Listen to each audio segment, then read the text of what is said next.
Le Seigneur soit avec vous. Et avec votre esprit.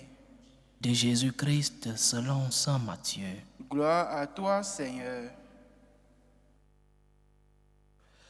En ce temps-là, Jésus se rendit dans son lieu d'origine et il enseignait les gens dans leur synagogue, de telle manière qu'ils étaient frappés d'étonnement et disaient: d'où lui viennent cette sagesse et ces miracles? N'est-il pas le fils du charpentier?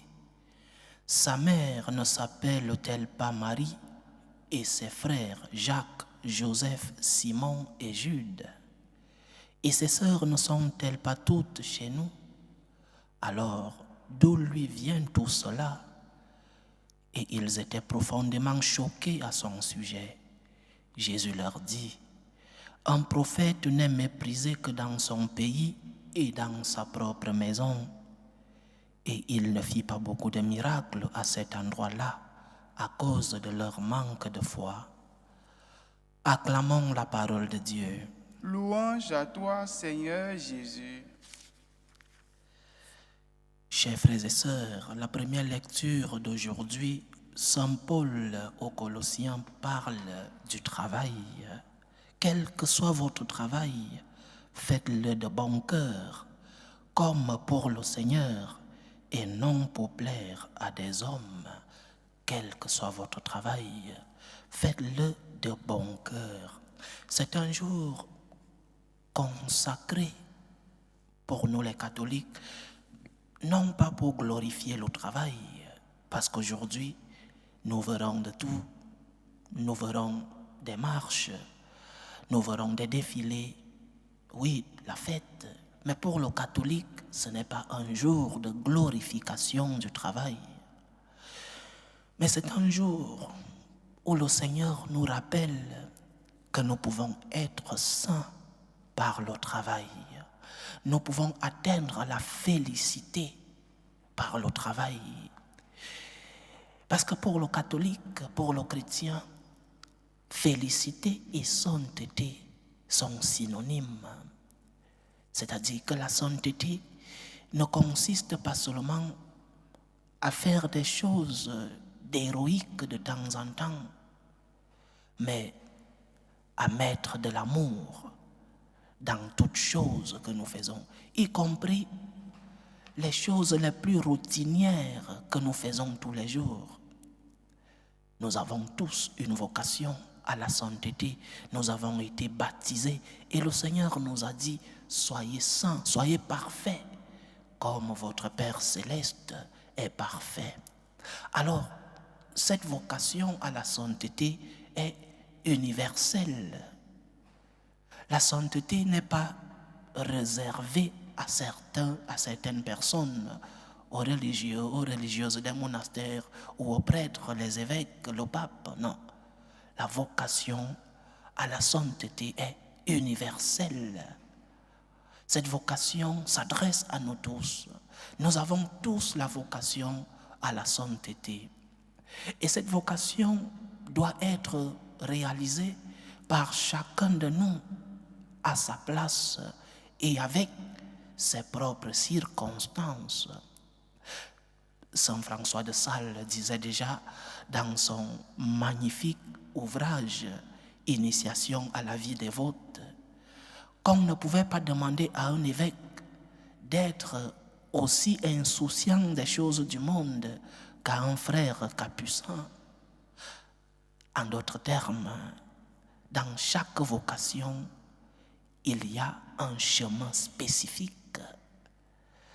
Mais il y a un chemin commun à nous tous, la sainteté.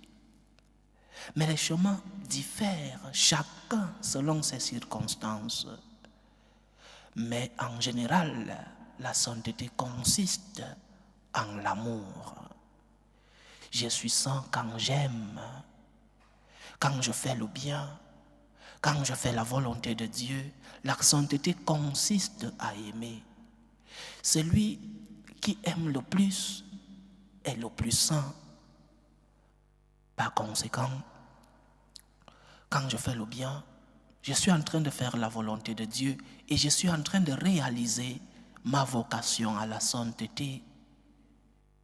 Donc, chers frères et sœurs, tu es saint par exemple, tu n'es pas saint, voulais-je dire. Par exemple, lorsque tu prends un jour par semaine pour aller rendre visite aux malades ou un après-midi pour aller rendre visite aux personnes âgées dans des maisons de retraite.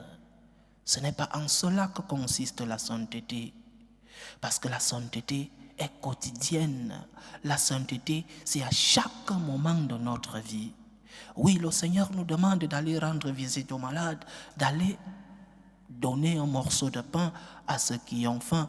Venez bénis de mon Père. Oui, il nous le dit. Mais une vie de sainteté se construit au jour le jour. C'est un travail merveilleux d'accompagner certaines personnes qui sont seules. Et ces personnes en sont très reconnaissantes. Mais ta sainteté est liée uniquement aux 2 heures par semaine où tu vas rendre visite aux malades. Et après, comment te comportes-tu à la maison? Es-tu saint parce que tu fais l'aumône, parce que tu es généreux et que tu consacres une partie de tes biens aux personnes dans le besoin ou alors à l'église pour l'évangélisation? Ce sont des œuvres méritoires, de très bonnes œuvres. Mais après cela, qu'est-ce que tu fais dans ta vie? Je répète, la sainteté n'est pas faire des choses extraordinaires, un jour par semaine, un jour par mois, un jour l'an. Ce n'est pas cela. Ce n'est pas en cela que consiste la sainteté. Et ta vie normale, et ton travail, ta famille, tes amis. La sainteté ne peut consister en une seule chose que nous faisons de manière extraordinaire. Même si nous le faisons à plusieurs reprises, même si tu vas rendre visite aux malades, je ne sais pas, 2 fois par semaine, 10 fois par mois, c'est extraordinaire et c'est bien. La sainteté, c'est l'amour, et l'amour chaque jour. Pour la femme au foyer, la sainteté va consister à faire tes courses par amour, à nettoyer ta maison, à t'occuper de ta famille par amour. L'amour qui me rend saint est quelque chose de différent. Pour toi, femme au foyer, ta sainteté va d'abord consister à aimer ta famille et à prendre soin d'elle, préparer le repas, faire le ménage, faire tout ce que tu peux, la cuisine que tu fais. Sois la meilleure cuisinière du monde. C'est en cela que consiste ta sainteté. Dans ton travail, sois le meilleur travailleur du monde. C'est en cela que consiste ta sainteté. Ta sainteté consiste, si tu travailles dans un bureau, à supporter les mauvaises humeurs du patron ou des autres collègues. Supporte avec patience. Supporte avec patience les embouteillages. Parce que la route est bloquée, tu ne maudis pas le ciel. Patience, c'est en cela que consiste ta sainteté. Tu es peut-être derrière un comptoir à servir le public. Supporte les mauvaises humeurs de ces personnes qui viennent demander un service ou acheter, si tu es derrière, je ne sais pas, un comptoir dans un supermarché. C'est où le Seigneur a voulu que tu atteignes ta sainteté. Donc, chers frères et sœurs, si tu es malade, ta sainteté c'est sur ce lit d'hôpital, parce que c'est ta situation actuelle dans le lit du malade. C'est là que tu dois être saint.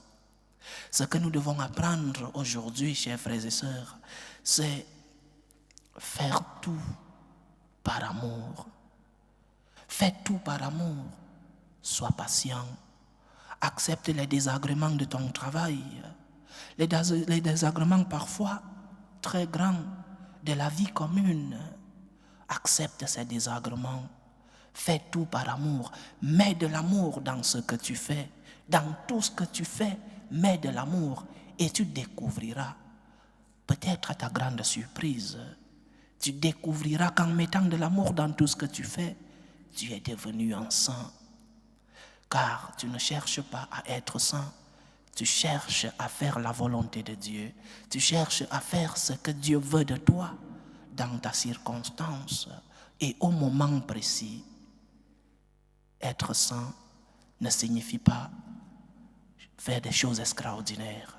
Être saint signifie œuvrer par amour chaque instant de ta vie et dans tes circonstances.